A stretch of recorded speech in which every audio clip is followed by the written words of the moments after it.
coverings and the shelter in place, all the things that New Yorkers actually have done to a remarkable degree. My message to the rest of the country is learn from how much effort, how much discipline it took to finally bring these numbers down, and follow the same path until you're sure that it's being beaten back. Or else, if this thing boomerangs, you're putting off any kind of restart or recovery a hell of a lot longer. Coronavirus. To get daily news updates in your inbox, sign up for the CNN newsletter. Coronavirus. Fact versus fiction. President today, well, a series of remarkable tweets, including one threatening to strongly regulate or even shut down social media platforms. This after Twitter fact-checked 2 of the president's false tweets about mail-in ballots.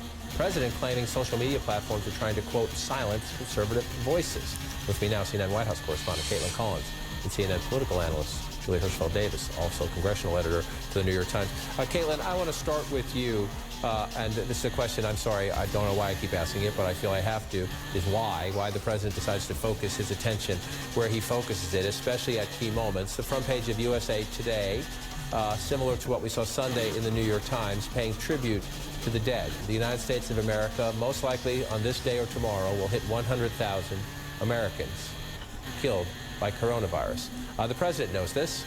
He knows this. I know he doesn't want to talk about it, but he's president of the United States. And among the things he's tweeting about today and that he talked about yesterday, I want you to listen to him here. This is in the Rose Garden. This is the president of the United States in the Rose Garden. There's a reckless, unproven, unfounded, ridiculous allegation against Joe Scarborough that he might have committed a murder. That's the reckless part. And the president says this.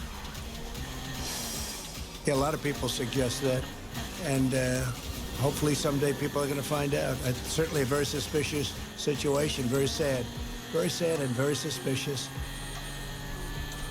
As I said in the last hour, if you or I tweeted that or said that, we would be fired, and rightly so. What does he think is to be gained here?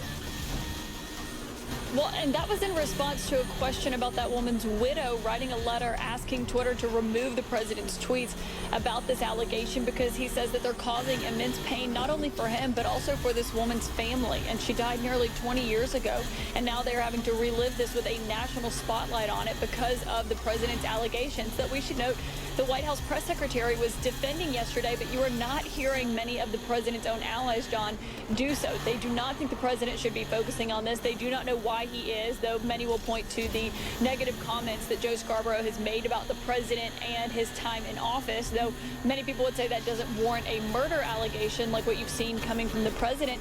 But if you're looking at what Republicans on Capitol Hill are saying, you know, Liz Cheney just a few moments ago was speaking about the president's comment, saying that she doesn't think he should be making a comment like this, but especially during a pandemic as the nation's death toll is closing in on 100,000. And so it's just a time of crisis, and this is what the president is choosing to focus on because he doesn't like the coverage always of how he's been handling that crisis. And Julie, as you well know from covering the White House in the past, the president doesn't like when people tell him he's wrong, and he usually doesn't listen. So there's another approach some people take. The president has been very dismissive of masks. He doesn't want to be photographed with one.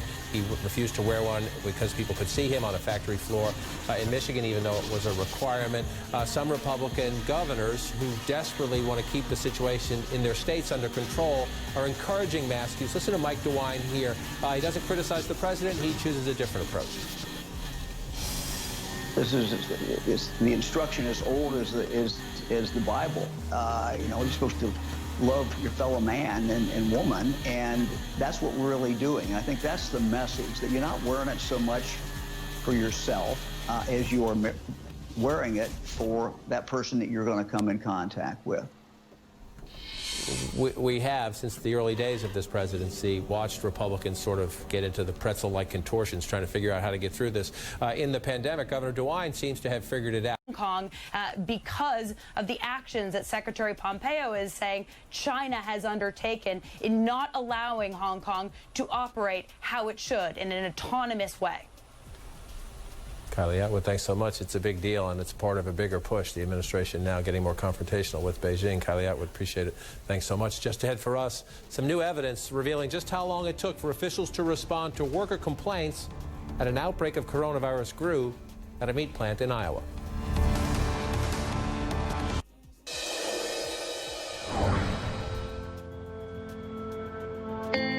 As the world begins to adapt to the new normal of business in the time of coronavirus, many firms are stepping up to support their communities in the battle against COVID-19.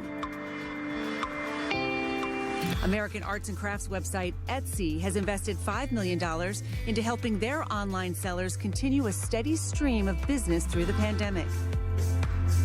Meanwhile, Italian luxury brand Moncler provided a vital $10.9 million donation to their government's response fund, contributing to the building of an emergency hospital in the region of Lombardy. And the New Balance Foundation has put its best foot forward, too, committing $2 million to nonprofit grants, while also turning some of their production toward much-needed face masks and PPE. For more stories of the people making a difference and to find out how you can impact your world, go to cnn.com/impact.